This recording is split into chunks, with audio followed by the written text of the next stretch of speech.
ఆయన ఏంటంటే మంచి సినిమా తీశాడు బార్బరిక్. నేను పాపం ఆ డైరెక్టర్ కూడా చాలా మంచి డైరెక్టరు. 100 సార్లు చెప్పా, గురు ఆ టైటిల్ బార్బరిక్ అంటే అదేదో బార్బిక్యూ లాగా ఉంది, ఎవరికి అర్థం కాదు, నువ్వు ఆలోచించని 100 టైటిల్స్ పంపించా. రోజు ఒక టైటిల్ చెప్తే ఎక్కదేమో అని లోగోస్ రాసి పంపించేవాడిని.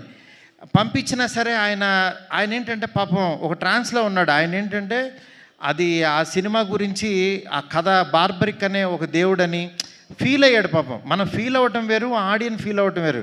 ఆడియన్ మనసులో లేని దేవుణ్ణి మనం తీసుకెళ్ళాం. ఇది చెప్పినా సరే నేనేంటంటే యాజ్ ఎ డైరెక్టర్గా ఇంకో డైరెక్టర్ నేను ఫోర్స్ చేయలేనని యాక్చువల్గా నేను అది సర్లే మీరు నమ్మారు కదా వెళ్ళిపోండి అని చెప్పి అన్నాను.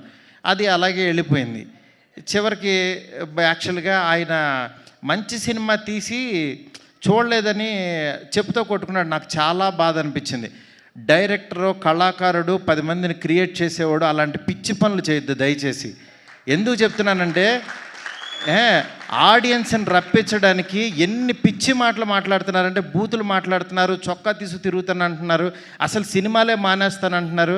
అసలు ఒక సినిమా ఆడకపోతే నువ్వు ఎంత దిగజారిపోతావా, ఎంత దారుణంగా మాట్లాడతారా అంటే ఈ సినిమా కాదు ఇంకో సినిమా ఆడుతుంది, అంతేగాని సినిమాలు మానేస్తా, నేను రాను, ఎవరిని చూడొద్దు, చొక్కా ఇప్పదీసి తిరుగుతా, బూతులు మాట్లాడతారు. ఏంటి అసలు ఇది?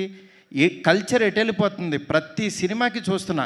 మనం ఏదన్నా కొంచెం కాంట్రవర్సల్గా మాట్లాడితే సినిమా వెళ్తుంది, బూతులు మాట్లాడితే సినిమా చూస్తారు. నేను రాసినన్ని డబుల్ మీనింగ్ డైలాగులు నేను కూర్చుంటే నాకంటే గొప్పగా ఎవడో రాయడు, గుర్తుపెట్టుకోండి. కానీ నేను ఎందుకు రాయట్లేదు? బస్ స్టాప్ అనే సినిమాతో ఆపేశాను నేను. ఎందుకు రాయట్లేదు? డబ్బులు సంపాదించడం నాకు రాదా? నేను బ్యూటీ లాగా 4 రోజులు కూర్చున్నానంటే 100 డైలాగులు ఇస్తాను ఇట్లాంటి సినిమాకి.